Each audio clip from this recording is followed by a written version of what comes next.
ایک شخص کے بچے باہر سے آ رہے تھے، وہ بندہ بیمار تھا، مجھے کہنے لگا حضرت جی دعا کریں میں ان کے آنے سے پہلے پہلے مر جاؤں ورنہ آ کے مجھے مار دیں گے، دعا کریں۔ اتنی بے سکونی، کروڑوں روپیہ پڑا ہے تو یہ عذاب نہیں؟ کوئی ضروری ہے کہ پتھر ہی برسیں گے تو سمجھ آئے گی؟ یہ جو سگا بیٹا بوڑھے باپ کے قریب سے گزر جاتا ہے، سلام نہیں لیتا تو اس کو عذاب نہیں سمجھتے؟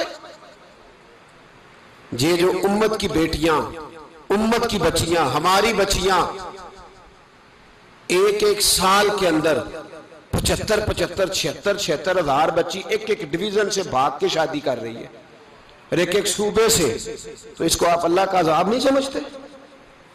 یہ معمولی بات ہے؟ نہیں ہمارے رنگ ہو رہے ہیں، ہم بڑے سمارٹ ہیں۔ 1500 سال مہلت دی نوح علیہ السلام کی قوم کو۔ کتنے سال؟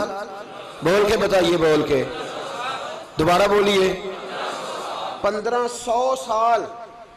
کوئی آدمی اپنی سمارٹنس پہ خوش نہ ہو جائے کہ 20 سال ہو گئے میں تو نافرمانی بھی کر رہا ہوں، روٹی بھی پک رہی ہے۔